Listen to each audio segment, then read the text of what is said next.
92 degrees. We set a record today since 1927, I think it is. So all the more reason that we are part of the effort of the Youth Summit. What we could do locally. We've invited a very special guest to join us tonight. He is an expert. I'll read you all his bio. Ray Russell, thank you so much for coming here on a rainy night. I hope you're not going to read the whole bio. I'm going to read the whole bio. He is the Sustainability Officer, or CSAR, for the Township of Montclair, providing information to residents about energy, recycling, composting, grass cycling, green yard care, water conservation, stormwater management, and other municipal environmental issues. He is a master composter and a former compost project manager at the New York Botanical Gardens in the Bronx, where he worked for 7 years with the NYC Bureau of Recycling and Bronx Green Up, the community garden support resource for that borough.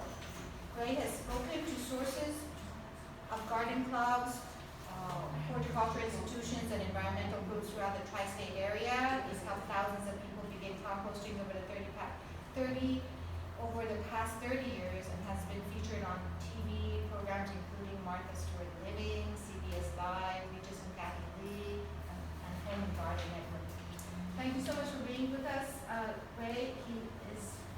We're just so happy that you're here. He's so happy to be full here. of information, so thank you. This is so great. Well, thank you, Melinda. Thank you very much, and thank you all for letting me come here to speak with you. And I thank Melinda and I thank Laura also very much for arranging to get me here. I thank Jackie for enabling me to participate and for helping me to get set up. Beautiful arboretum that this is. I've actually, I taught here, I did a composting class here. I was just telling Melinda maybe a decade or so ago out in the education center. And I've been back here for other events belonging to grounds, and it is truly a great resource. I will pick up also on what Melinda said is that, so I work for the town of Montclair, and I run their Office of Environmental Affairs. I work in town hall. I'm part of the Department of Health and Human Services. My title is the Sustainability Officer. And I've been there for, it's coming up 20 years, like 19 years. But before then, what gives me street cred to be here tonight to talk to you about is that before then I spent 7 years at the New York Botanical Garden in the Bronx. And I just want to harp on that because that is such also a great horticultural institution. But the office I worked for at the Botanical Garden, my position was funded by the New York Bureau of Recycling, the Bureau of Waste Prevention, Reuse, and Recycling, which is still the largest recycling program in the world. And in 1993, they decided to expand the recycling program in New York City to include the organic portion of the waste stream. This is before the pilot program of curbside collection of kitchen scraps, which you all have heard of, is going on in Brooklyn and is spreading around the city. But before that, they simply wanted to let residents and community gardeners and institutions know that you can, there are ways to keep your leaves and grass and some kitchen scraps off the curb. This is an attempt to save money for the Bureau of Recycling and the Department of Sanitation. And so instead of starting a new office in Manhattan, where the Bureau of Recycling is, they granted the money to run the program to the 4 botanical gardens in New York City. So many people don't realize that there are 4 gardens in the city, all 4 of the outer boroughs. So there's no botanical garden in Manhattan, but Bronx, Brooklyn, Queens, and Staten Island each host a garden. Queens and Staten Island Botanic Gardens are a little bit smaller, but Brooklyn Botanic Garden is one of the most popular museums in all of New York City, and the New York Botanical Garden in the Bronx as well. And the New York Botanical Garden in particular, I will brag about, is also one of the world's great horticultural research institutions, and they do a lot of work in rainforests, etc. And also beautiful grounds that they have there. And at the New York Botanical Garden in the Bronx is a public outreach office called Bronx Green Up, and that's who provides resources to community gardens throughout that borough of the Bronx. And that's where I was housed, and that's where the work I did. And so for 7 years, I was doing this. I was talking to community organizations, neighborhood groups, community garden groups, and I went into schools with horn boxes to talk to students about what we're going to talk about tonight. They have such a great community gardening movement going on throughout New York City, still going, still very successful, and the Bronx Green Up project is still going. The New York City composting program is still going, and they are expanding, and yes, they are now moving to some pilot programs of collecting curbside kitchen scraps and buckets, but also not at the New York Town Garden, but at the Queens, in particular at the Queens Botanic Garden in Queens, and I think maybe in Staten Island, at the two smaller gardens. They have drop-off sites where the public can drop off kitchen scraps, and they have some larger scale composting going on there. Part of what I want to share with you is that I think composting has really is sort of at the crest of a wave right now, and it seems as though it's really gotten to be more and more popular. I think more and more people around the country, around the world, are aware of the many benefits of composting. And again, speaking to you at a horticultural institution like this, certainly the benefits of using compost and adding organic material to your soil is such a great benefit, but also the waste prevention component of composting, to be able to reduce the tonnage that's going to a landfill or an incinerator, and also with climate issues at the forefront, especially in the past 2 weeks. People are much more aware also of two great benefits of composting as a solid waste tool to handle the organic portion of what comes out of our homes. Number one is being able to keep kitchen scraps out of the landfill, because in a landfill, they don't compost, they don't decompose aerobically, they decompose anaerobically. Landfills are covered with soil every day.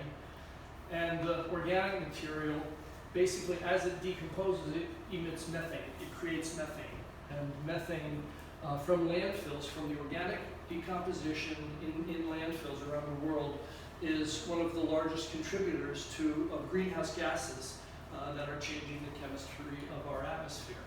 And number two, agronomists or soil scientists have also increasingly become aware that by adding organic material to soils, putting compost into soils, and using compost for agriculture and for gardening, has an additional benefit in that it becomes a carbon sink, because it enhances the microbial activity in the soil. I'm going to explain that to you tonight, and in so doing, it becomes a sink for carbon. It locks up carbon.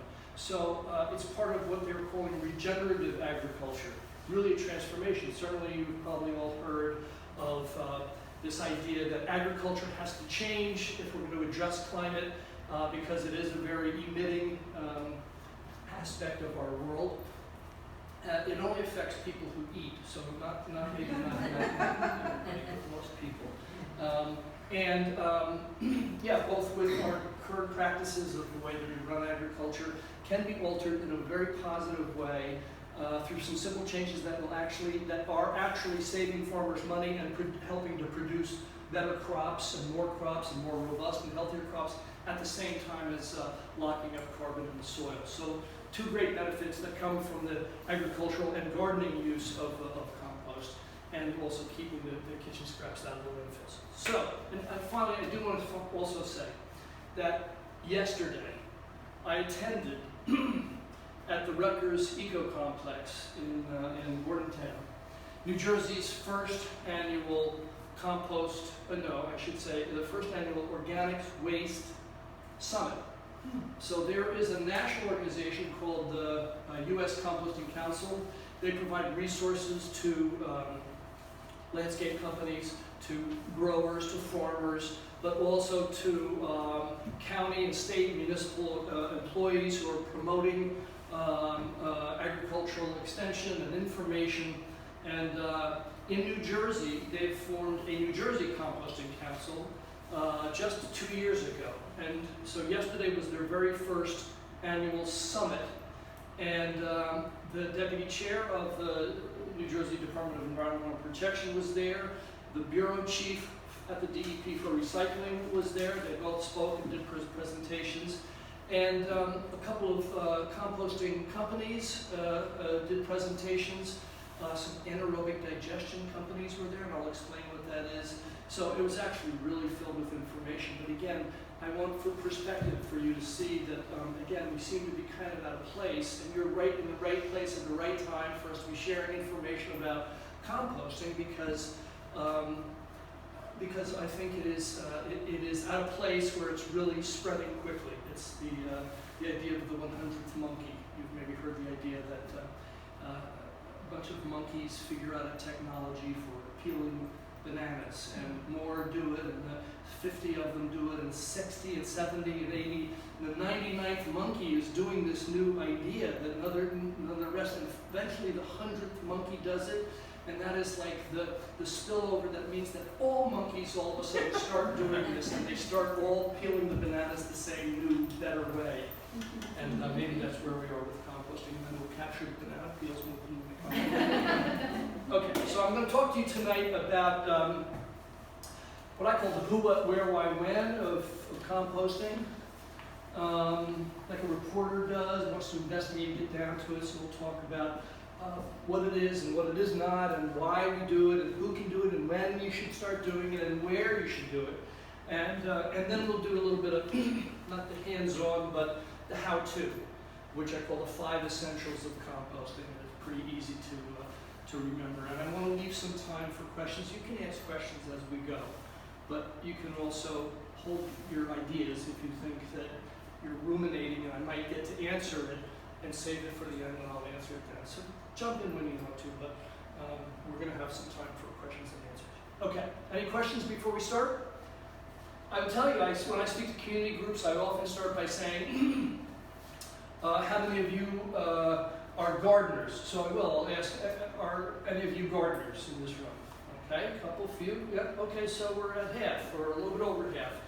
And of those who are who are gardeners, I gave it away. Have any of you been doing composting? And if so, do you have questions for me or problems that you want to get an answer to? Yes, in the back. Oh no, there's me saying I do it. Okay, okay, so do you have any questions or problems or something you want answered specifically tonight? Yeah. Well, I think for me it's the wet-dry mix. Okay. Did I get that right? Okay, And yeah. also like how to do it during the winter time. Okay, good. I'm going to answer those questions. Yeah. Anybody else in the back? Yes, sir.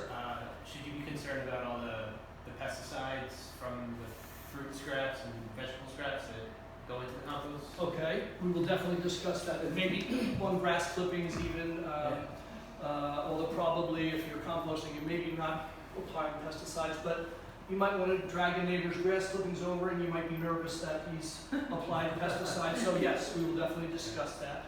And if we don't get right to it, you make sure you raise your hand and I will address that directly. Yep. The problem with weed seeds. Okay, weed seeds, yep, absolutely. Yeah, there's a couple of different little solutions that we'll talk about with that. Anyone else? Good, I can answer all those questions. All right, so we'll start by talking about what compost is. And for those taking notes at home, composting is basically controlling the natural process of decomposition. So you kind of want to have an understanding of what decomposition is, how it works, and then you can control it in order to make it work faster in your backyard and also make it produce a product that you can use. So whenever I discuss what compost is, so that's composting, the act of making compost I've described. But the product itself, what is compost? I want to first preface it by what compost is not. So first of all, compost is not fertilizer. It's not the same thing as fertilizer. Not the same thing as what you would go to a nursery to buy, either chemical or organic, for your lawn or your garden. Fertilizers typically are concentrated, they are bagged, they're uniform, and they have certain nutrients that they are providing for whatever your application is. Most Americans buy some NPK, nitrogen, phosphorus, some level of some level of nutrients that they'll apply to their lawn and their rose beds and their veggies, and they don't really know the difference. But that's very different than what compost is. Compost is not uniform. It can be bagged, but it is mostly supplying all of those nutrients, nitrogen, potassium, phosphorus, but it is also supplying micronutrients.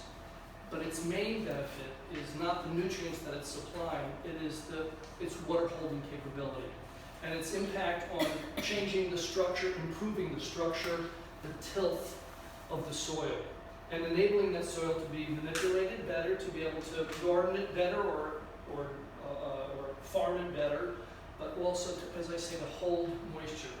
Anything that holds moisture in soil is a terrific benefit. Moisture is the delivery system to get nutrients to the little tiny hairs, the fibrous hairs at the ends of the roots at the bottom of everything that grows, whether it's an oak tree or a tomato plant or a rose bush. You want to get the nutrients to those roots, and moisture is the delivery system. So something that holds moisture is a real great benefit for a gardener. So the other thing that compost is not, it's not soil. Soil is a completely different thing. You're going to blend the compost with your soil, and you're going to improve your soil. But I think for a group like this, it's good to think about what soil is. I talk to students, I talk to gardeners, and they don't really know what soil is. So let's just a brief description of soil, because it is a tremendous resource that we all use, but we just treat it like dirt. So a quick run through. So soil really is a very precious commodity. They say that if the earth was the size of a basketball and the crust of the earth was just a thin basketball layer itself, soil would be the dust that settled on top of that basketball. Soil is just a tiny, tiny top of the crust of the planet. And yet it is from soil that we derive all of our food, all of our housing and clothing, everything that human beings use comes from soil. All food, even I say to the students, even the Mickey D burger was a cow that ate grass and got those nutrients from the soil. It all comes from the soil. That's how we can exist. But soil can be good and it can be bad. Any gardener knows that. So it does make up that very top part of the crust. You've all seen this remember from high school science, the cutaway of the planet, and the very core is solid and the outer core is liquid. The very inner core is as hot as the sun, right? And then there's the mantle and the upper mantle, and then the crust, and then on top of the crust is floating our continents, right? And then the dust that settles on top of the continents. Basically, soil is completely made of the original rock of the planet. It is made of minerals. Soil is broken down rocks. The parts of the continents that broke into huge boulders, and then into huge rocks, and then into pebbles, cobbles, and then pebbles, and then sand, and eventually even smaller, and then hopefully does now mix with some organic material for something that is healthy. But the original soil, as you'll see, didn't have any of that once living stuff. Soil also interfaces with our atmosphere. It really is what exchanges water from our atmosphere. You all, again, remember from science that it rains and it comes down in the mountains and valleys and onto our land. And on the land, the water flows above it as surface water. It can also go underneath as groundwater, but it draws the nutrients and some of the minerals from the land, from the rock, into the oceans. That's what makes our oceans salty. And then with the heat from the sun, it evaporates and goes back up. But it's the interface between the two. So it plays an extremely important part. But people are also surprised to realize, to think about, that the planet wasn't formed with soil. We didn't have soil. I don't know if you first thought about, or if you had a diagram of the origins of the planet. This is not really too particular to backyard gardening, but it's worth a thought. You know, this is not the Earth. This is a clock of the history of the planet. The planet is 4.54 billion years old, and it's broken into eons, 4 eons: the Hadean, the Archean, the Proterozoic, and the Cenozoic. The Phanerozoic is this last bit. And the beginning part is called the Hadean, and it was like Hades. It was truly like hell. The planet was still forming. It was nothing, but it wasn't anything. The sky wasn't blue. It was all noxious gases, and nothing but volcanoes and earthquakes all the time. It was really still forming for almost the better part of 1 billion years as it was forming or solidifying. Really, there was water. And we were being constantly bombarded with meteorites all the time. At the end of it was called the late heavy bombardment. This bombardment was happening. That's actually where water came from, was from ice meteors that were hitting over and over again all the time. It was truly hellish. And starting then, life probably began. Once water was settled, there was a little bit of microbial beginnings. Bacteria, single cell life. And it must have formed and died, and hundreds of thousands of years went by, and then it happened again and failed, and then it started again, and eventually, over the period of, we're talking about a billion years, over hundreds of thousands, if not millions of years, eventually something began and lived and replicated and didn't die, and the replicants all continued. We are all related to that one single cell that lived. And so life in this era here of the Archean age was all single cell. We were all single cells for another billion and a half years. And then in this era here, we were 2 cells. A big expansion. It's really only here in the beginning of this, what's called the Phanerozoic era, which began with the Cambrian explosion of diversity. And that was 540 million years ago, so just a half a billion. So it was only here that plants and animals started to diversify in a way that we now think of and recognize. The atmosphere was still very different, and we went through lots and lots of changes since then, atmospherically, and the continents were still moving around, and not like they are now, but still, things diversified. There became, animals started like here. Here is the beginning of animals. So just before them, but they were like super simple animals. It was really there. The Cambrian explosion was when there was much diversity, and the only beginning of land plants was in here. So after this beginning of this diversity, and only when there were land plants is when land plants would die and decompose, and more land plants would come along and they would decompose, and their remains, their organic material, would mix in with the dusty mineral broken down that would be close to what we would now call soil. So that is, on a clock, you're talking about like 10:30. So soil, really, the way that we think of soil, is truly a latecomer, is what I've just described. The soils before then had no life in them. They were not fertile.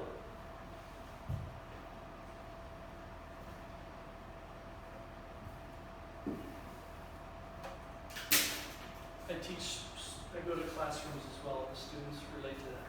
So soil. It's really where soil organisms can live, microorganisms can live. They provide, they help to do the decomposition of anything that dies. All living things, everything that lives dies. I hope I'm not the first person to explain that to you. And we will all, dust to dust, we will all be decomposed by these microorganisms. They are the way that the world runs. That process of them decomposing us keeps the nutrients that we're made of, that are in us, in the soil. So in a forest,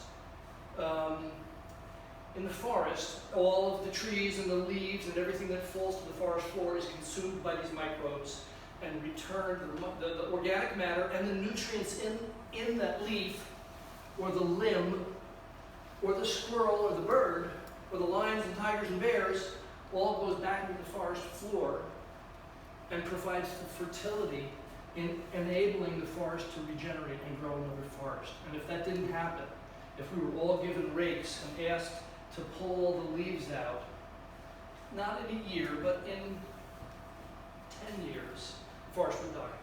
It's got to have the depth of things before it in order to create new life. That is the circle of life. There's no two ways about it. And the soil organisms is what does that. They are the recycler of nutrients and all organic waste. You all know that garbage is a human invention. There's no such thing as garbage. There's no such thing as waste. There's no such thing as waste in nature. No such thing. Cannot be. Every single thing is used by something else. Everything consumes something and is consumed by something else. It is a regulator of our water quality. It's part of that hydrological cycle that I showed you. And then it modifies atmospheric composition. And it is the medium, or it is what holds plants down. It provides anchorage. It's what holds trees on a slope. It's where roots can cling and grow into. It is certainly one of the world's great providers.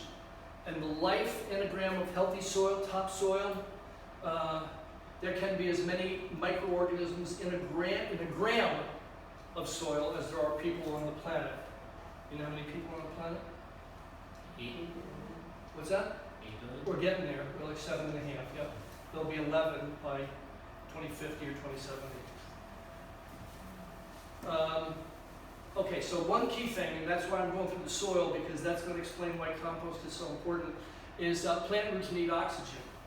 And so if you can get something that provides air pockets in the soil, that's a tremendous benefit to the roots. So that's one key thing that soil needs to be healthy soil. And also, as I mentioned before, plants, they need water. Again, just to get that concept in your head, that's the moisture is the delivery system to get nutrients to the roots.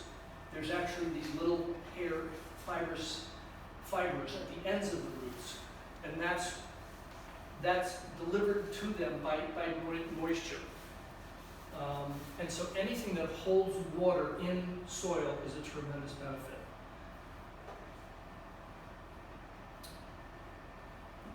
Okay. So that's your soil profile. Jackie's well aware of this. This is what anybody who grows anything deals with. So that's about 4 feet down. Gardeners hardly ever would go that far. We might go a foot down, that top bit. But you know, there's sort of rocks down here, and then there's in New Jersey, there's rocks in here too. This is 2.5 feet down. There's plenty of rocks in here. But the roots it's generally loose enough that the roots can grow in there. And then really your organic material is mixed with the mineral content more thickly in that top foot. And then that is what it looks like at the top. All right, so compost is not commercial fertilizer and it's not soil. So what I did explain is that it's a byproduct of controlling decomposition. So I mentioned the forest. So that's a great way to picture is all the leaves on all the trees falling to the floor. My wife and I have toured the redwoods out in California, and these great trails that go through the giants, and a lot of interpretive signage everywhere. And I was struck by the fact that more than half of the signage was not about the trees, but about the fallen trees.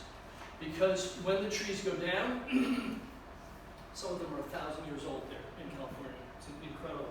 Has anybody read the Overstory? I'm reading the Overstory now. It's an amazing book. You should all find this book. It won the Pulitzer Prize last year for fiction. It's an amazing book about trees and people, and the book is structured kind of like it begins with roots, and then it does it's a great book called The Overstory. I think it's Richard Powers, I think. But the redwoods are featured in there. When a redwood is standing, they can host 200 different species of plant and animal can live on and in and from the tree. When it falls, 4,000 different species can invade and become part of a fallen redwood, and the fallen redwoods last for hundreds of years. So that process of decomposition is really a key, and it is all happening from microorganisms. Very healthy, invisible bacteria, fungi, that grab on and take the nutrients from any once living thing. And again, they don't have mouths, but they can consume this once living stuff, break apart the organic material that gets released into the surroundings, and the nutrients in there get released as well. Farmers have always understood this. So when we invented agriculture, which was 10,000 years ago, at the end of the last glaciation, when the last glacier of this current ice age that we're still in retreated, at that time, so there had been humans for 300,000 years, Homo sapiens, like us, modern humans for 300,000 years. We'd only come out of Africa about 50 or 60,000 years ago.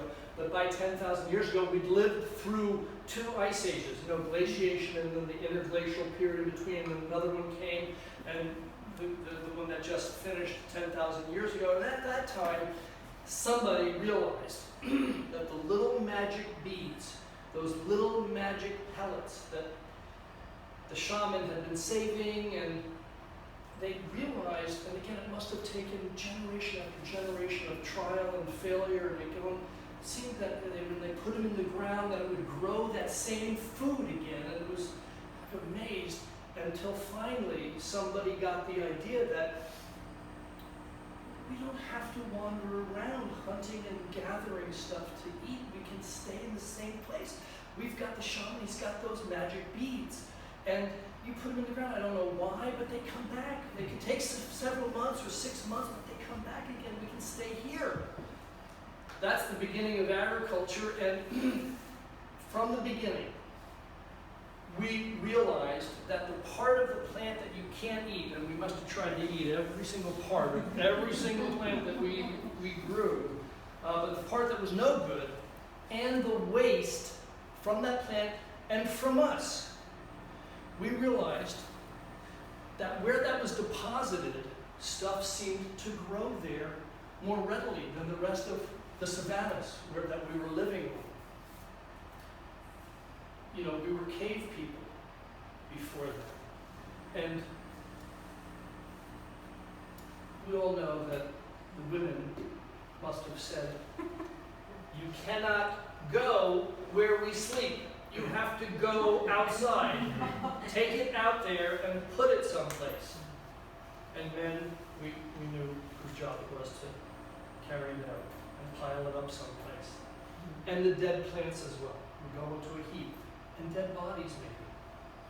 And stuff would cover it over, and miraculously they would see that stuff was growing there the next year more readily than elsewhere.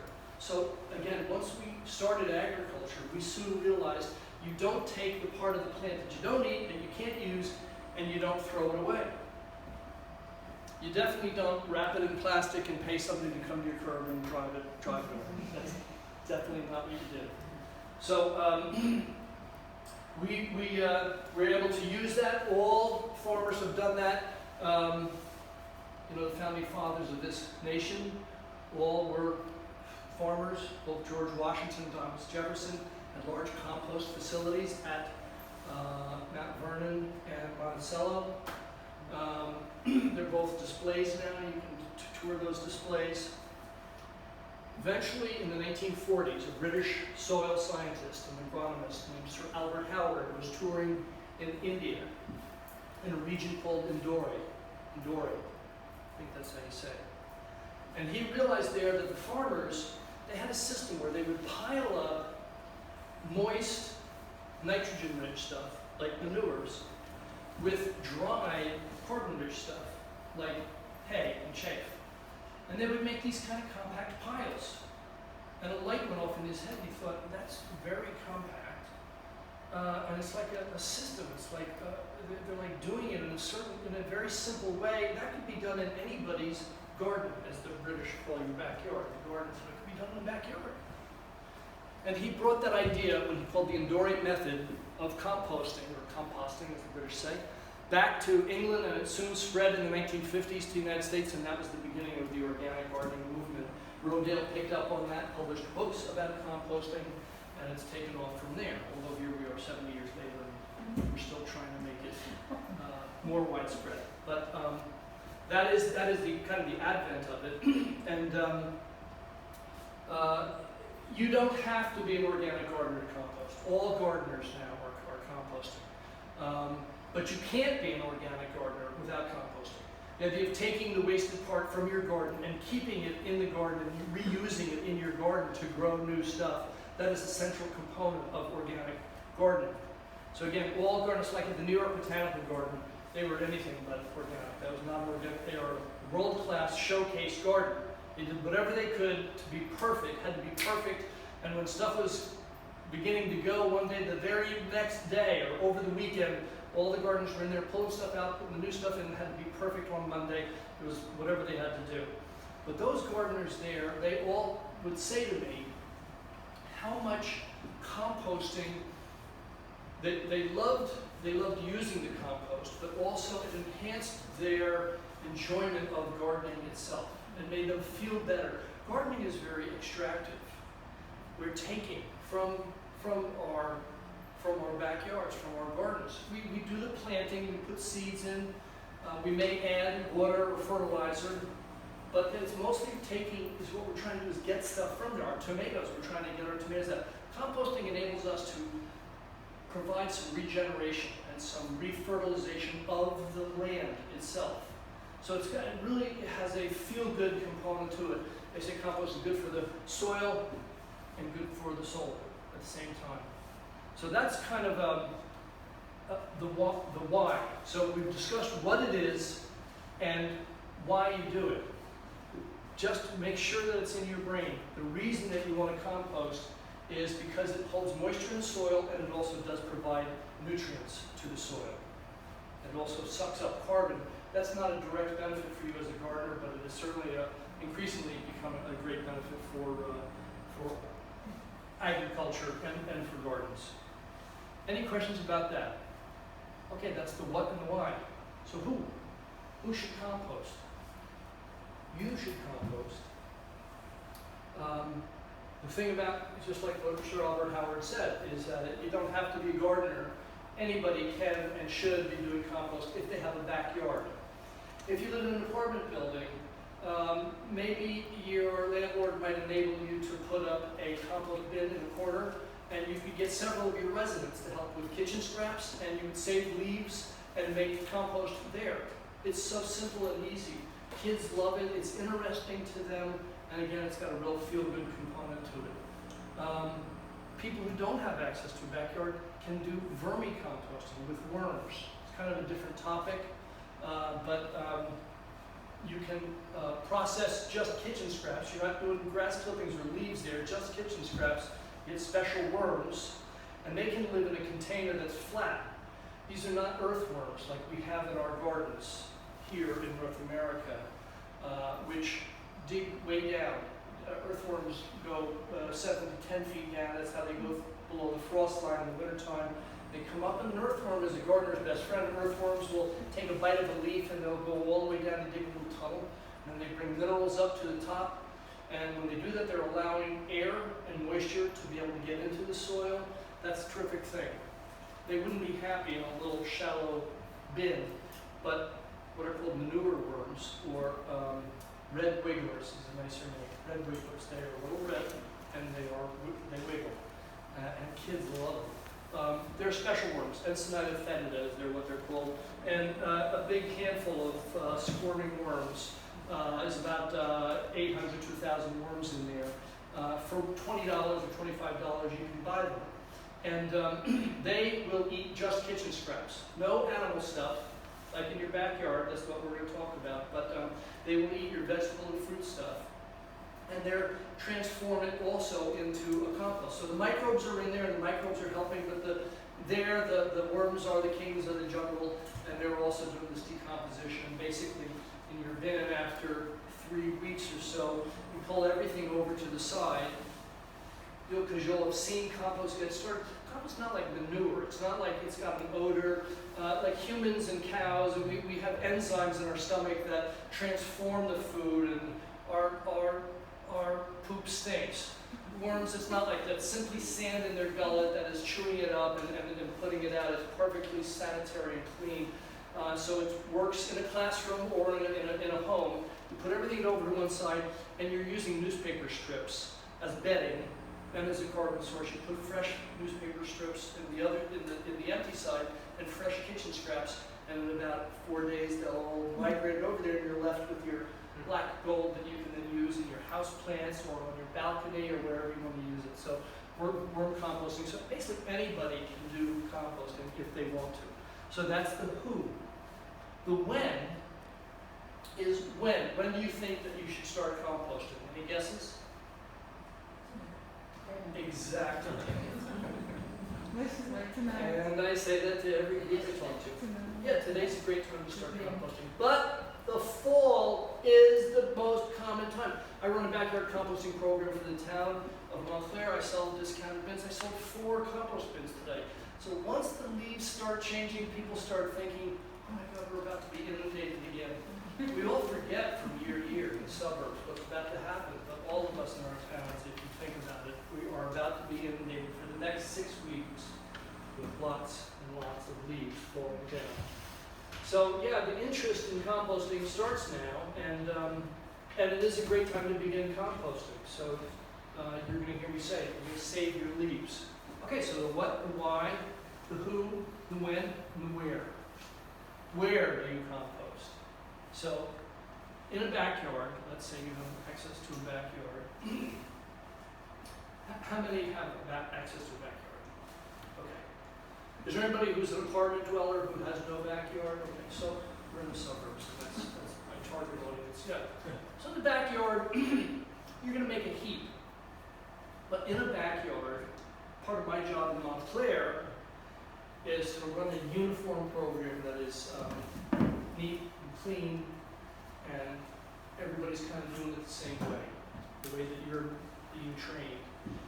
And to facilitate that, it really makes it easier to compost in a container, if it goes into a container.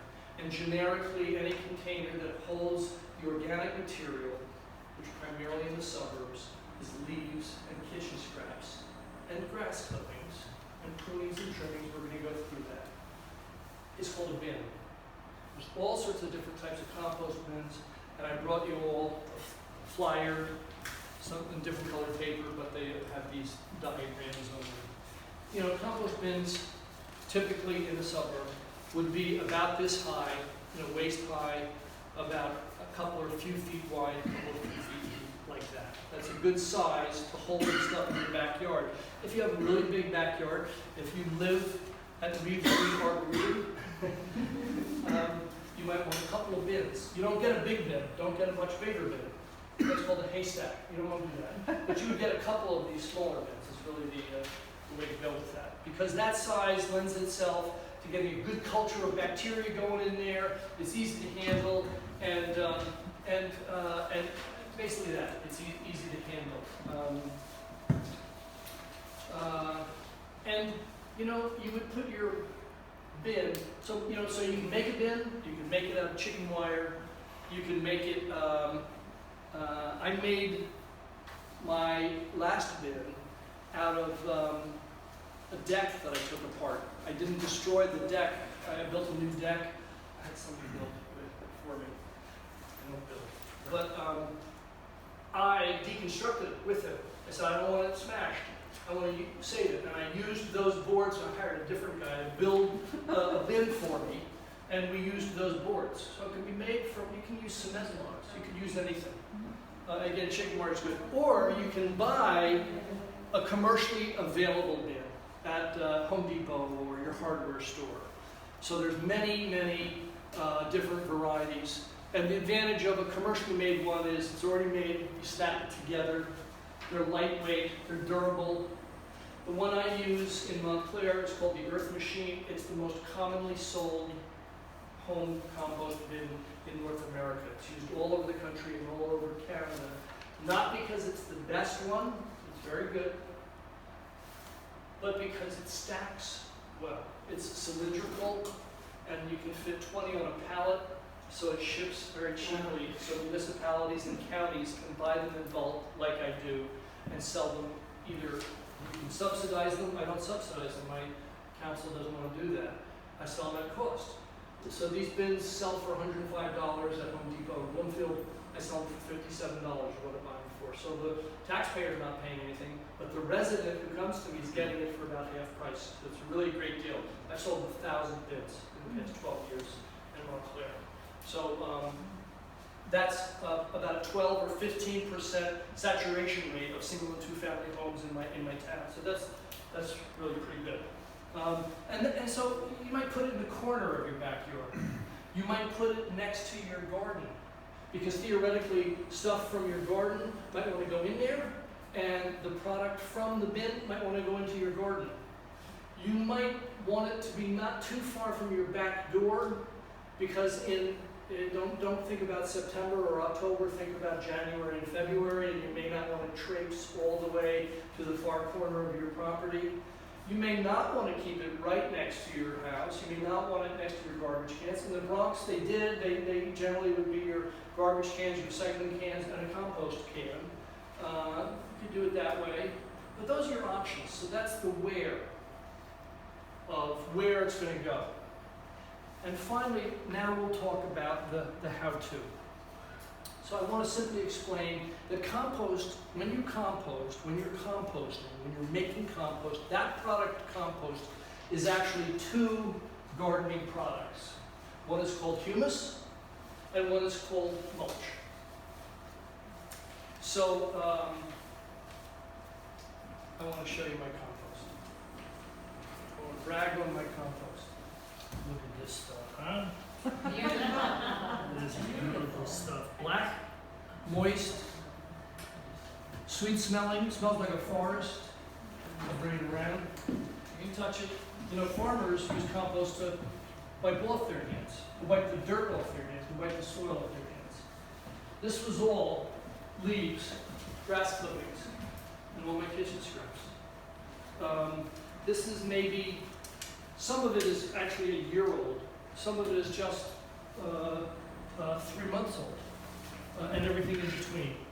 Now, for show and tell, nice, right? You can just see that by adding that to your soil,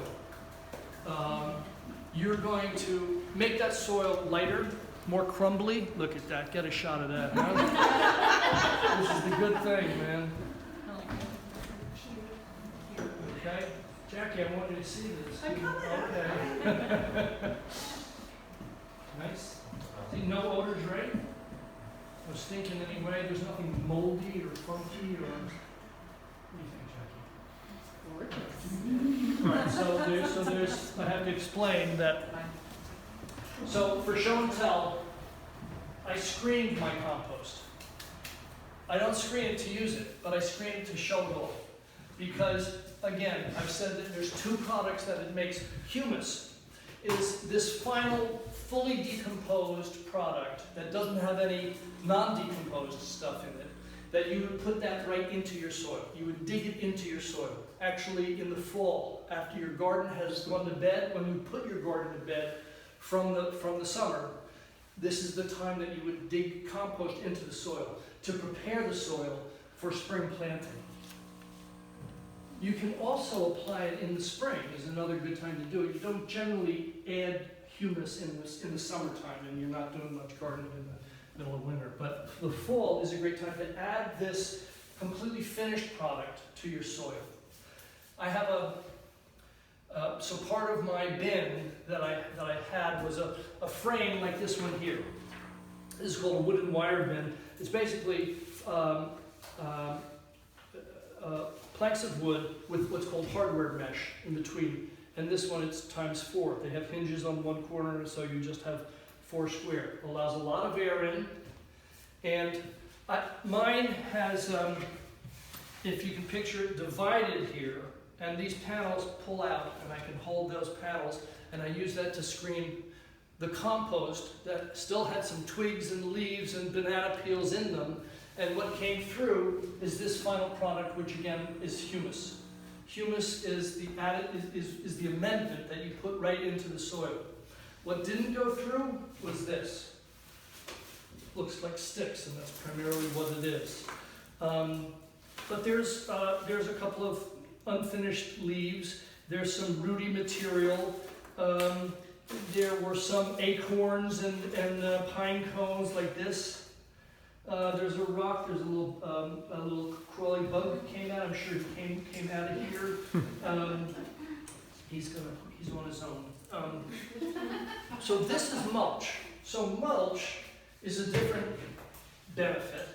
Mulch can be made out of anything. Mulch is a top dressing. You don't dig mulch into the soil. That goes around the top of soil, particularly around deeper rooted plants like trees and shrubs. You might not put mulch around your seedlings and fresh new veggies that you've planted. You're going to put it around stuff that is already in there. Mulch can be made of anything. It could be made of plastic. People use stones as mulch. They use those orange wood chips. What is up with that? I never understand that. I mean, you can use anything, but the benefit of using once living thing, an organic material, as your mulch, is that when the rain hits it, then it goes through it, and it goes. The moisture still goes into the soil, and it brings the nutrients from that material into the soil in a slow release, the way it does in the forest. That's how the forest works. When rain hits the top layer of leaves, and it goes down there, and it's going in there. You know, soil doesn't want rain to hit it directly. It wants something on top. It's very disruptive. If you ever looked at drops of water hitting bare soil, like in a National Geographic program in slow motion up close, it looks like a nuclear bomb's going off. It's very disruptive. That's what causes erosion. So mulch prevents erosion. It prevents compaction, not just from you and I, but from every squirrel that runs by. Eventually it's packing that down and preventing permeability to allow more water in. Mulch prevents that. Mulch air conditions your soil for plants, keeps it a little bit cooler in the summertime. It shades the roots of whatever it is that the mulch is around. And in the wintertime, mulch prevents the heaving and thawing from freezing and thawing, etc. So it's got multiple benefits, but using your compost as the mulch is a terrific thing, because you're also getting those nutrients. So I ask you to picture this amount of humus mixed with that, and that's a perfectly good thing to use both as humus. You could put these twigs in the soil in the fall, but you might pull the bigger twigs out. But you could definitely use this humus with the twigs as a mulch. That's perfectly all right thing to do. So again, you got to picture my compost bin, 95% finished, has not fully decomposed stuff in it, and I use that. I just separated them tonight to be able to show you guys that difference. So let's very quickly run through what I call the 5 essentials, and I'll do this fast. You guys have questions you can ask me? Save your questions, we're going to get to your questions. Okay, so here's the 5 essentials. Number 1 is the materials. I've described for you already. All living things have 2 elements in them that the microbes thrive on and must have. One is nitrogen and one is carbon. Don't get nervous. We have that in us. Things are generally carbon heavy or nitrogen heavy. And one thing just for in your concept in your head is to understand is that nitrogen travels with moisture. So if something dries out, the nitrogen is gone and you're left with the carbon. So almost everything has both carbon and nitrogen, but generally things that you're going to have in your backyard or in your kitchen are going to be either nitrogen heavy or carbon heavy. Composters and gardeners don't like to talk about nitrogen and carbon. We talk about the greens and the browns. These two categories of things you're going to want to blend in your heap, in your backyard, in a 50-50 blend, by volume, not by weight. And I'm going to explain that. The description, so the greens are the nitrogen, and the browns are the carbon. See how I did the color coding thing there? The other way to remember the greens is that they're moist. That's the key. And the browns are dry. The greens and the browns were named because there are two products that we produce in the suburbs in particular that personify those two colors. What do you think the greens are named for? Right. And what do you think the browns are named for? You guys are really, really good. Yeah, so that's the main thing. Now I'm going to say right here for you, you don't have to compost your grass clippings. You can leave your grass clippings on the lawn. It's a terrific thing to do because a blade of grass is 80% water. It's 10% nitrogen and 10% fiber holding the whole thing together.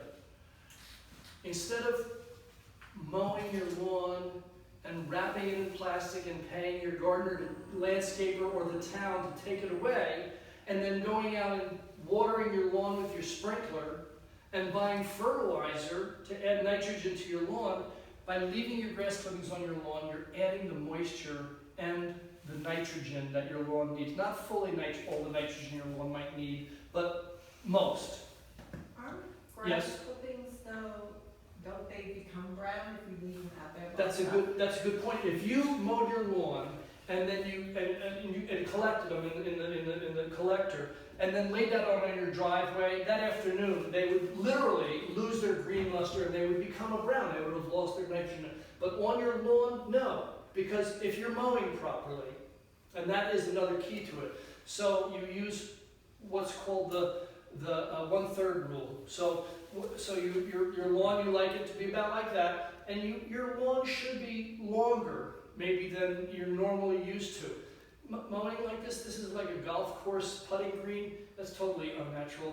Nobody uses that except for a putting green.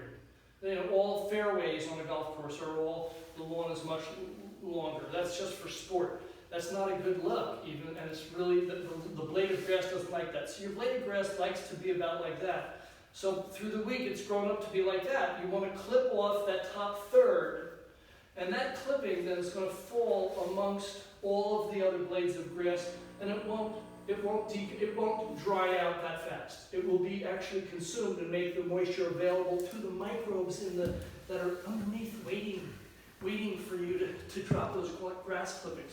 If it got really long, if you missed a week and you went on vacation and you clipped off half of that, those might fall into the top and they would turn brown, and that's not a good thing to do. You might want to collect those and put them in your compost bin. Or you can use grass clippings as a mulch directly up to about half an inch or something like that. You wouldn't go any thicker than that. So I will also say, in this region we have what are called cool season grasses. They love cool, wet weather. So grasses around New Jersey, the Mid-Atlantic and the Northeast, they love April and May and early June. They love that. They like cool, moist weather. July and August, not so much. So in July and August, they slow down their rate of growth. You must have noticed that you don't have to mow weekly. You just have to mow once every couple of weeks.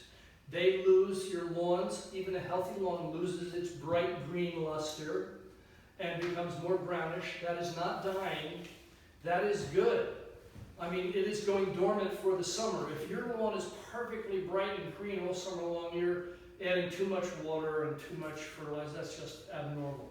I mean, it shouldn't die, and it shouldn't go permanently brown, but getting a little browner in July, August, well, in September it comes back because it likes that cooler weather. It's been dry this September, but under normal conditions, and now that it rained, you'll see even all of this month, lawns will still be growing. You probably keep mowing until, or whoever mows for you, is still going to mow even into November. Around here with climate change, maybe in December you might have to do a last mow. But so I will tell you that in the spring, when the lawn is growing so fast it seems like you have to mow twice a week almost, I do want to collect those and put them in my compost bin because it's loaded with moisture, loaded with nitrogen, and I want that in my bin. I'm like getting my bin reinvigorated after the winter. So I do collect that, but then starting in the middle of June or late June, I leave my grass clippings on my lawn all summer long, and still, all September I just left them on the lawn.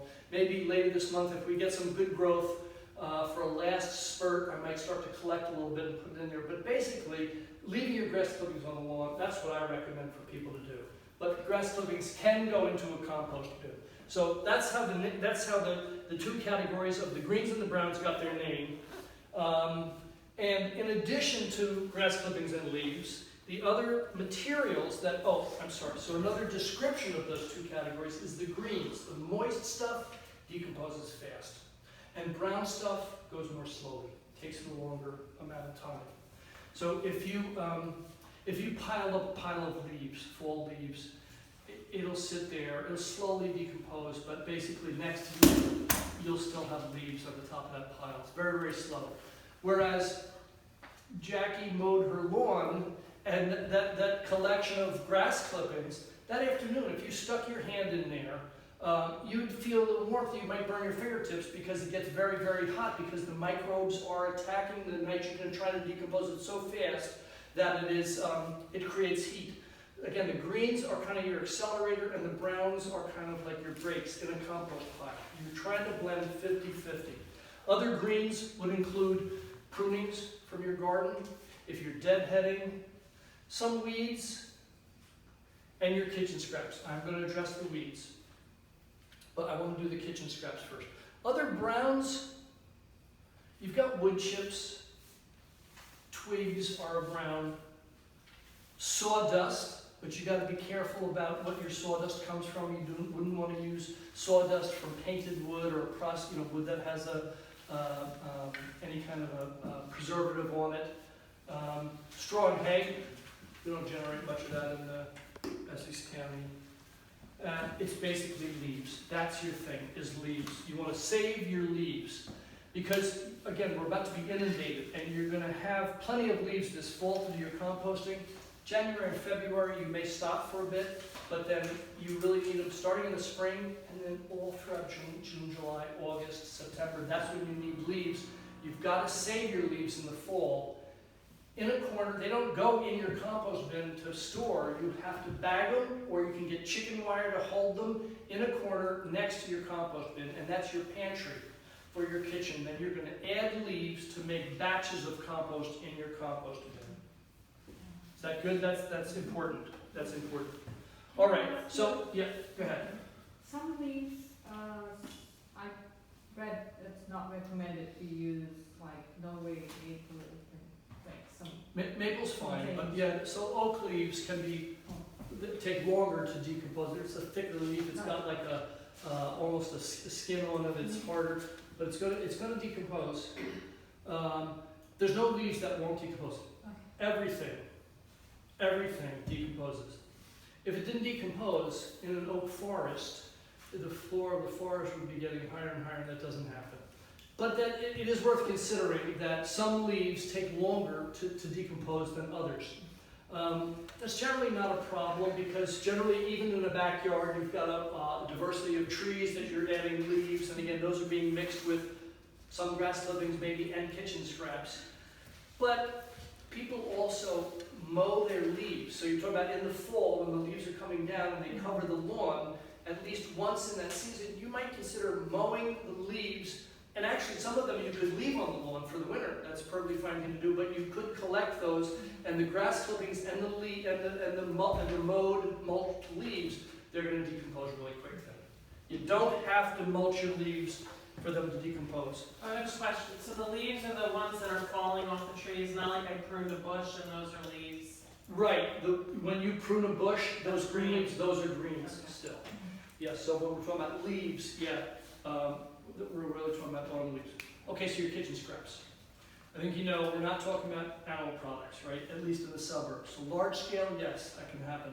But in a suburb, no meat, fish, chicken, bones, grease, fat, or dairy. There is an exception to the rule. Everybody knows what the exception is to the. what's the- Eggshells? There you go. You win the prize. Whoop, whoop. Yeah, I mean, I say to people, if you throw a party and you serve deviled eggs and you have 3 dozen eggshells, I might not put that into my bin. Because the eggshells, any animal product can generate an odor, and I want you to never have anything in there that's going to attract a visitor, a rodent. So rodents are everywhere. They're not in the city and in the farms and not here, they're everywhere. And if you have rodents around your house, that's an issue. You have to address that. Composting, because if you do what I'm telling you, you're not going to attract rodents. But it's not a cure. So if there's rodents in your neighborhood, if your neighbor has rodents, you've got to address that. That is something that you have to do. But by keeping animal products out of your composting, you're not going to attract rodents. Rodents don't spontaneously form. They have to come from someplace. Yeah. So I know some of my neighbors are worried about like foxes or deer. I mean, would they? Deer's not going to. A fox is after the bones. So fox is going to go for your garbage cans. They're not going to. If you keep it out of there, they're not going to be worried about there. Now I am going to say. I'll say right now. I'm going to tell you that turning that's coming up as one of the 5 essentials to get air into the pile. Turning also disrupts the habitat of anybody who's been investigating. No animal is going to come along and move in. They come in, they investigate a little bit, they go away, they come back. And if you are on vacation or you've gotten bored and you've stopped turning your pile and you have a pile of organic material sitting in your backyard in the corner someplace, untouched and unloved and unmonitored, yes, somebody might come along, not for food, just for shelter. And a fox may come along, and they'll get through this siding right here. If they're after something, they want to get in there. So that's another reason why turning is really important. Turning speeds up the decomposition rate. You get better compost faster, but it also makes sure that it also generates heat and makes it unpleasant for anybody who's sniffing around there. But fox is not going to be after your coffee grounds and leaves. Okay, so that was the first material. The first essential is materials. The second and third essentials are air and water. So again, you're trying to become like a microbe farmer, really, and you're trying to encourage their activity. And they're alive, like you and I, and like you and I, they must have air and water. And the ones in the middle of the heap, they're not getting it. So you want to kind of stir that pile up, but you're not stirring like you stir a pot of stew. You are either with a pitchfork, stabbing and lifting, or for a commercial bin that you buy at a Home Depot, like the ones I sell, they have a lid that comes off the top. There's a device called an aerator, which you basically jab in. It's got 2 flanges and a pointy stem. And you jam it in there, and they collapse against the shaft, and when you pull it up, they open, and it makes a little air pocket. And so if you stand above the bin like this and kind of stab it, you'll put lots of air pockets into the heap, and that's going to get air in there, get oxygen in there. It's going to make the microbes thrive. They'll speed up their decomposition. This is something you have to do once a week for 1 minute. It's really an easy thing to do. Really, really simple. Just aim for 3 minutes, and I'm telling you, if you do it for a minute, that's plenty of time. But you got to do it every week. You got to turn every week. In every season, turn, turn, turn. And that goes even if you haven't added something. You might want to just do leaves and grass clippings. That's a perfectly good combination. If you don't have kitchen scraps, that's okay. But you, all season long, for 9 or 10 months out of the year, maybe not January and February, but the rest of the year you got to keep turning. And another thing is that decomposition reduces the mass of what's in there, by 80%. So you're going to be left not with all of those piles of leaves and all, not even going to have that much compost. You'll have 1/5 of that amount is what's left over of that, looking like that. That was probably a heap of stuff this big of both greens and browns mixed together, boiled down to that basically. Boiled is not the right term. Okay, once a week for 3 minutes, I said. Aim for 3, you'll do it for a minute, and that's all I need you to do. Okay, oh yeah, I'm sorry. From time to time, you should reach right into that heap and feel it. And it should feel like a wrung out sponge. It should be moist. The kitchen scraps, again, when you, so in your heap, you might start your heap with some leaves at the bottom. You might actually put twigs at the very bottom to provide a little bit of loft. Put leaves on top of the twigs, and then add your kitchen scraps. And then always add leaves on top. Always leave browns on the top. Just for aesthetics, but also just not to have decaying food sitting on the top of your pile. It'll be nice. You might get fruit flies. There's nothing unhealthy about fruit flies, but they're a nuisance, and you don't want that. Always have a cover of browns on the top in particular. Your leaves should always be on the top. And eventually, once it's decaying, it starts to shrink.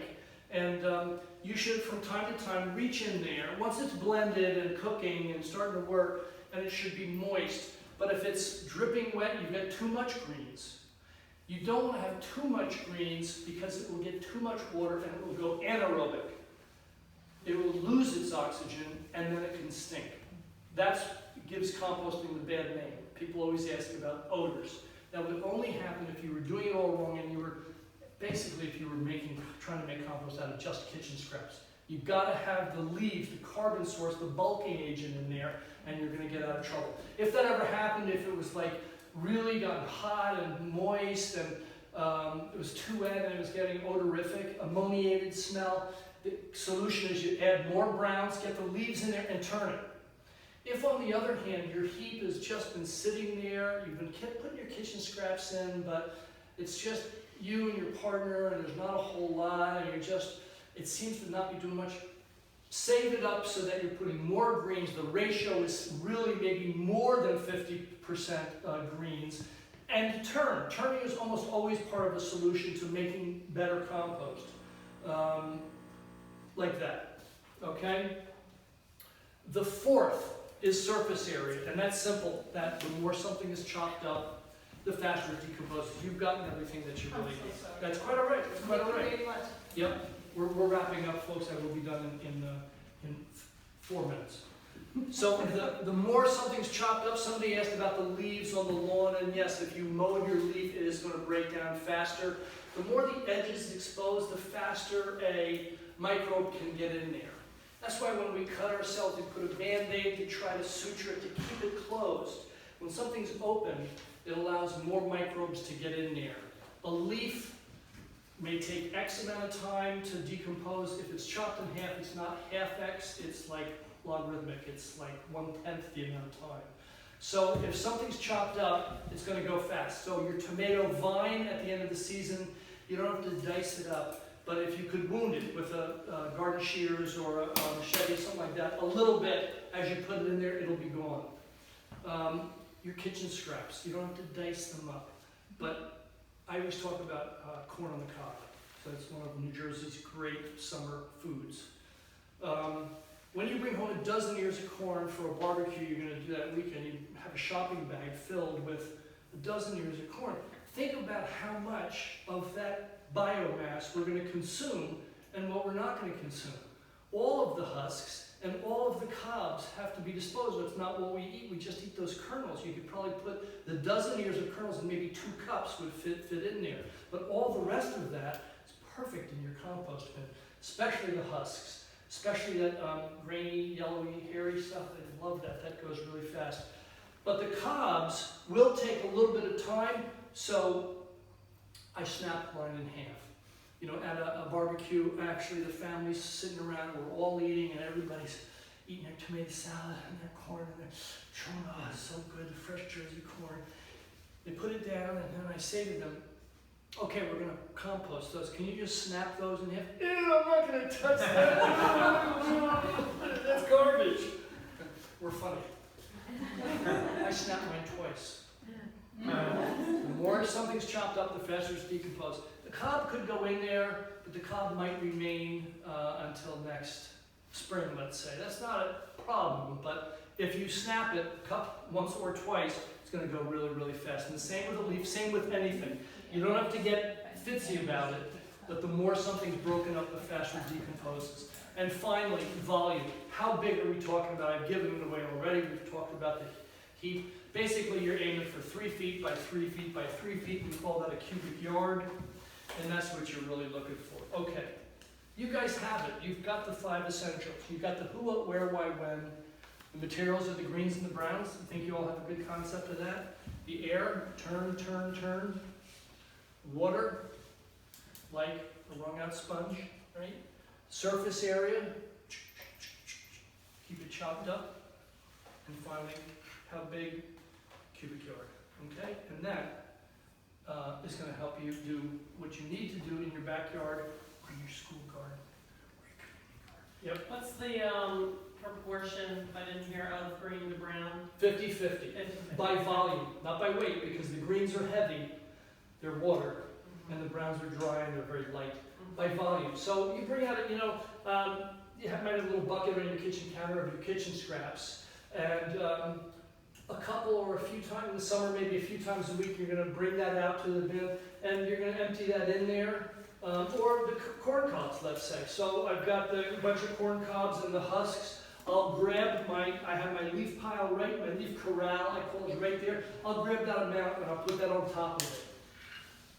And when I do my grass clippings, then I have, so I told you I sell these commercial bins, but the bin I made in I'm a bit of a nut, if you didn't notice yet.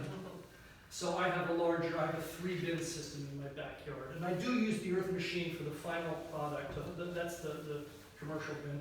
But I have a little bit larger. And when I do the grass clippings, I can handle all my grass because I have a little bit more area.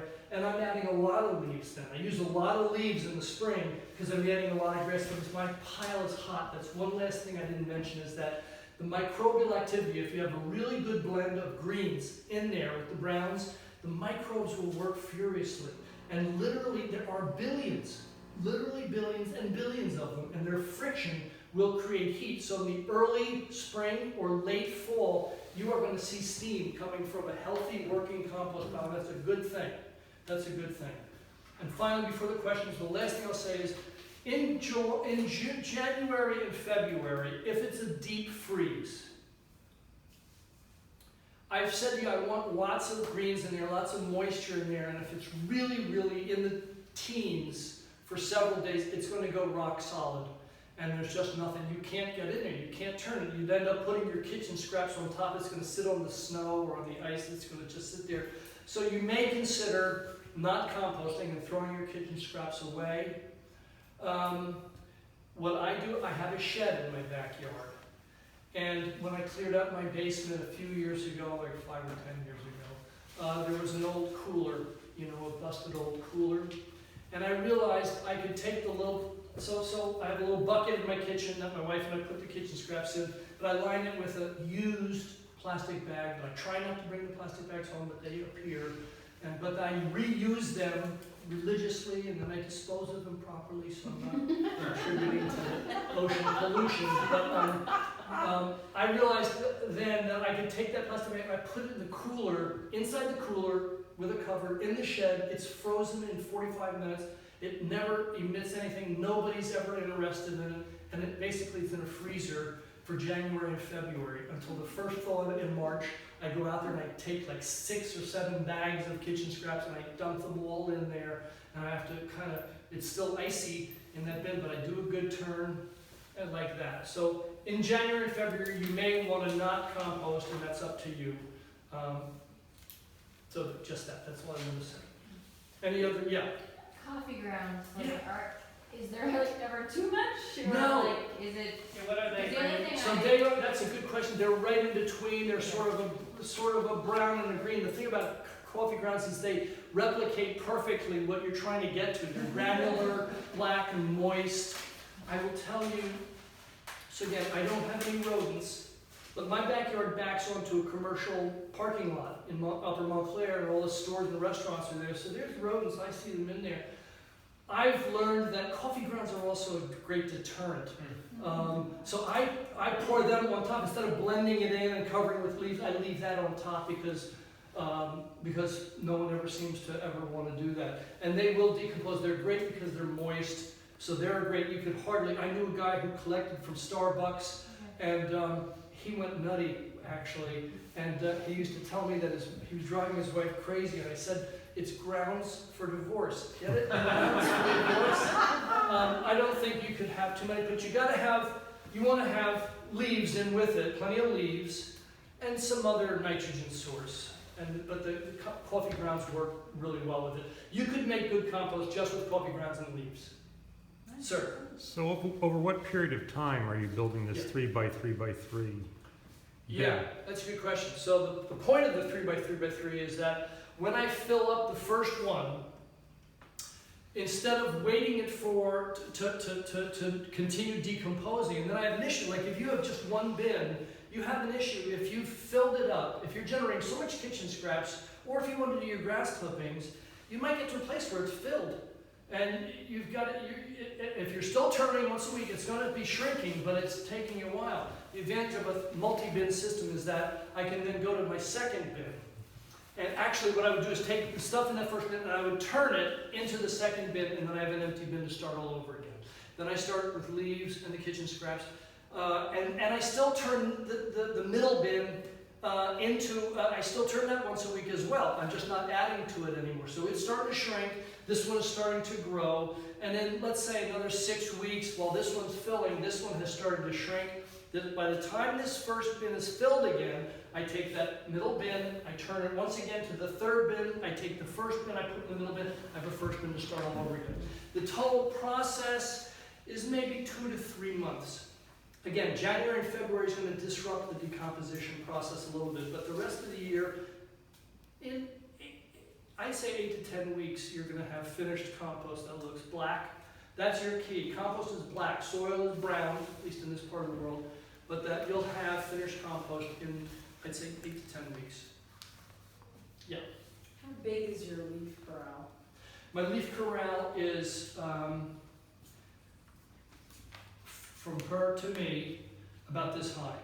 It adjusts. It's got bolts along the side, so it's like that. And so when I've got so many leaves, it's that big. But then in the spring, instead of it being that big and the leaves are only down here, I take the leaves out and I shrink it like that, so that it's narrower and it's more filled up, so that I can access it better instead of having to lean all the way over. But that's like that. So I have like 3 trees. I don't have any really tall trees. I lost my really tall trees, but I planted many more trees since then. But I have neighbors and surrounding properties. So I also collect a couple of neighbors' leaves, bags of leaves. So I always have a supply like that. You know, really 1 full year. So what I would suggest is you get as many leaves as you can. Don't make the neighbors call the code enforcement on you, but get as many leaves as you can and see how that goes. If you have plenty left over by October, September and October, then you've got too many, you'll know you don't need that many. But if you run out in August, you know that you need more leaves.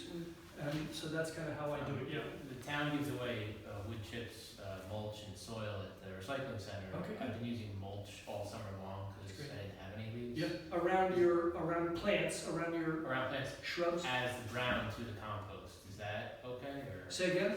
as the grounds for the compost? Yeah. Yeah. Is that slower or faster because it's mulch than leaves? It's the same. It's the same. They're both browns.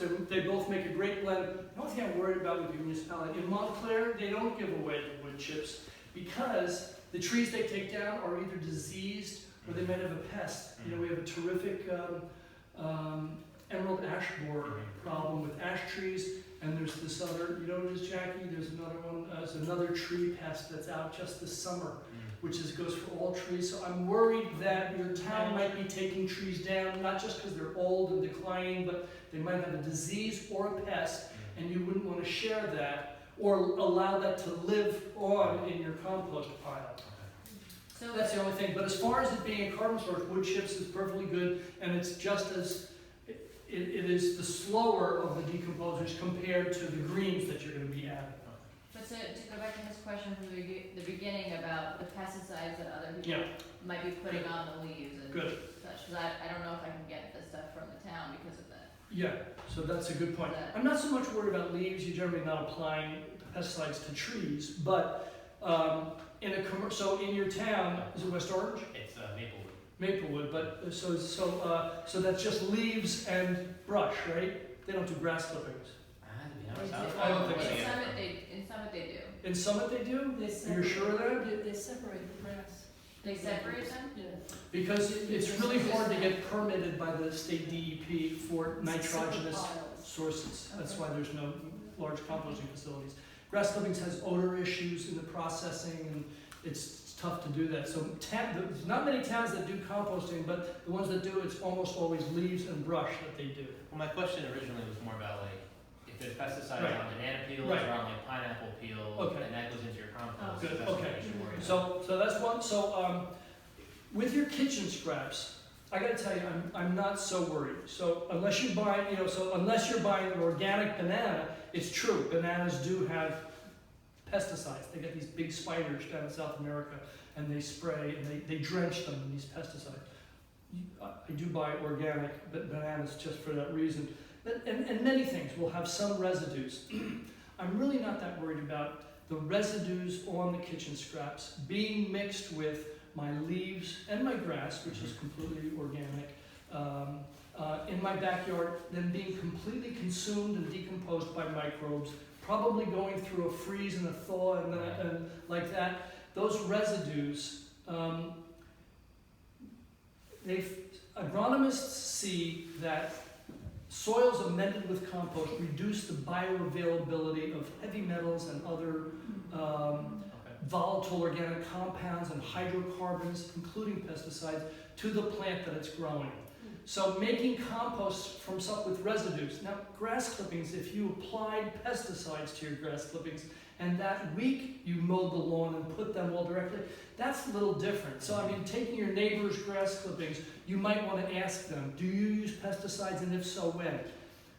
Even the grass clippings, if he said, I applied a pesticide, my landscaper applied a pesticide in the spring, but now it's the fall, after all those rains and it's left I really wouldn't be that worried about it. So again, if something was directly applied with pesticide and then it went right in there, if you were adding sawdust from pressure treated wood, I would be worried about that. But other than that, I'm not. Generally, the way to avoid pesticides is to make your garden organic by using compost. And the little residues, I mean, you probably get as much residue from airborne as you would from the residues that are in your compost. Yes, Jackie?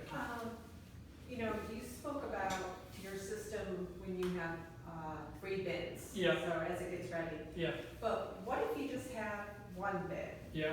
And you're generating kitchen scraps, you're Yeah. always kind of adding stuff in. Yeah, and the leaves are separate. Yeah, the leaves, so your leaf pile is separate. Right. But yes, you're adding, You know, so you're adding your kitchen scraps Yep. and you're always kind of, Yep. when, like, should you stop at some point so if you Yeah. cook and you That's a finally great can get question. it out? You know what I That's a mean? great That's, I question. think, what I struggle That with is the most. the decision that all composters have to make. So first of all, one thing is, there's plenty of senior citizens who basically just use their compost bin as an organic waste disposal unit, and they're just doing kitchen scraps and leaves. They're not worried about trying to get a product to be able to use in their garden, and they generate such little, maybe a couple of bags like that each week, and because it's shrinking, they never run out of space. I speak to plenty of people who I've sold bins to, and they say, I don't need another bin, because I'm always doing it, I'm always turning it, it's always going away. But that's a really important issue, because under almost any conditions, again, assuming that You've saved all your leaves, and you might have bags of leaves. You might have 10 bags of leaves, and that's your feedstock to make. You add a foot of leaves, start adding kitchen scraps, you cover it with leaves. 3 days later, more kitchen scraps, more leaves. It's beginning to shrink a little bit, but you're adding more. Eventually, you could get to a place where it's filled up. And then you either then have to stop adding, keep turning, and in another month or 6 weeks, then it will have gone down so much that then you can use it. You don't start adding to it, then you pull it out. You know what she's saying, right? Because I've said to you, I want you to keep turning it and mixing it all together, so therefore, how do you get a finished product? And the answer is, you either have to stop adding and start doing that, or you get a second bin. And I've sold a lot of second bins to folks. So again, just as I described, with the second bin, then you start adding there. You're still turning the first one. Now you've got 2 minutes of chore each week. And as this one is filling, that one is shrinking, and in another month and a half or so, then that can be used. And then once you fill this one, then you then you have an empty one to start, and this one you go back and forth. So a little bit of decision making to do there. Yep. Okay, just some ingredients. Bread. A little bit is okay. Again, it's a dairy product, and that might attract, again, I don't want you to put any foods that are going to attract vectors. That's the thing. But it's common sense, you know. So a little bit of crust or something like that, a half-eaten sandwich, I'm not worried about it. But I wouldn't want you to have half a loaf of bread went bad, and so you put that all in there. And then you think, well, he said bread's okay, so the cake is okay. Yeah, no bread. I'm going to cross that one. Okay. What about shredded paper? That's good, except that we're in the suburbs of New Jersey. We've got so many leaves that shredded paper should be being recycled. Things have a higher value and higher energy use, and paper is highly recyclable. Even shredded paper is recyclable. But you know, with your shredded paper, it should be going in a paper bag in your paper recycling. You don't put the loose shredded paper in your recycling container. Good. Burnt wood. Recycling tip. You know, like from the fireplace. Yeah, good. Perfect. Potassium, high potassium, it's a really good product. If you saved it all winter long from your winter fireplace, I wouldn't put it all in there at once, but that's a great thing to have out there, and to put a shovel full every time that you're doing a turn or something like that is a great source. Your charcoal briquettes, no. It's a whole different thing. Charcoal briquettes are loaded with petroleum, basically, petroleum products. You don't want to put that ash in there. But your fireplace ash is a great addition. You get it? That's great. Right, so your fireplace ash is a great addition. Along those lines, avocado pits, are there? Because They grow, they're all growing, and you get a lot of volunteers. And the avocado pits they will decompose eventually, but they'll also grow avocados. They'll grow an avocado stem and a stalk, and if you want it to grow, you can keep it there. It won't last through the winter, but they will go. All my pits and seeds and everything, they do start volunteers up. So somebody asked about seeds. Okay, so the weed seeds is, if you've got a perfect blend of greens and browns, and you're turning regularly, you are going to get these really good temperatures of I get 120 degrees. You could get 140 degrees. However, a typical composter in the backyard is not going to do it perfectly all the time.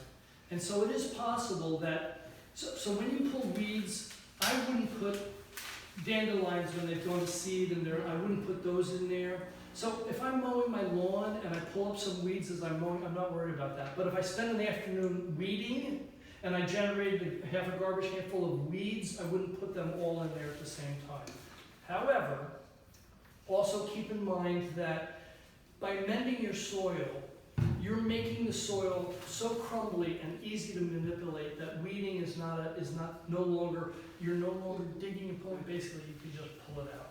You know, the soils we have in New Jersey are tough. They're very clayey, and it's really hard. If I asked you to dig a hole, it's a hard thing to do. By amending with compost, you make it literally, organic gardeners say that they can thrust the top part of their hand into their soil because it's so loose and crumbly. And so basically pulling weeds out is not such a chore as it is under normal conditions. So that's the answer with weeds and weed seeds.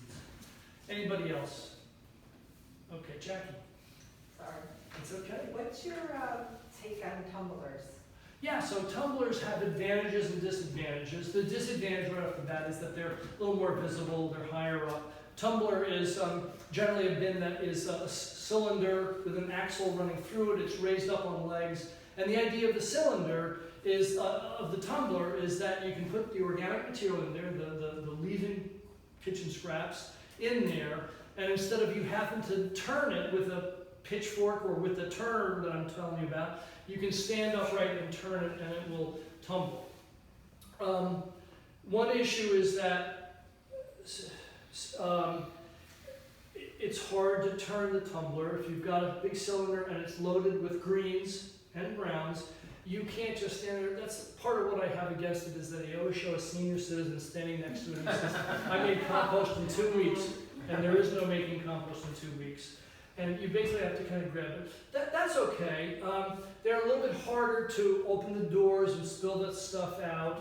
And also, they don't hold as much as a conventional ground-based container. But they do have that advantage. If you have back issues and you don't want to have to do that, there can be an advantage, but they are raised up also generally. I know there's a couple that roll on the ground, but then it's just as hard to do that as it is to turn. So there's pluses and minuses. Okay. And you understand, folks, that then the stuff tumbles in it like clothes in a clothes dryer. It all tumbles around, and that's how it aerates. Yep. I have one more question. So with my veggie garden beds, at the end of this fall season, Yeah. I do the lazy gardener thing where I leave it all there and let it decompose in the beds. In the beds, but I mean, And you take the stalks and you put them in the ground. No, I literally just leave it there. Okay, but then in the spring. And then in the spring, I'll clear them out, put them in the compost bin as Okay. I'm getting it ready. That's okay. It's actually robbing nitrogen as it decomposes. Okay, so how do I? So if you're going to do that, I would take them out and put them in the compost bin now in the fall, Put them and then have them be at least halfway to completely compost. fill up both of my things. I mean, it's a lot of tomato plants. Yeah. They're huge. Yeah, because they're huge. Yeah. Dice them up a little bit, but that's an issue. So maybe if you think it's too much, maybe do fill up one bin with it and leave the other in your process. See how that works. Anybody else? Thank you folks very much. I really do appreciate it.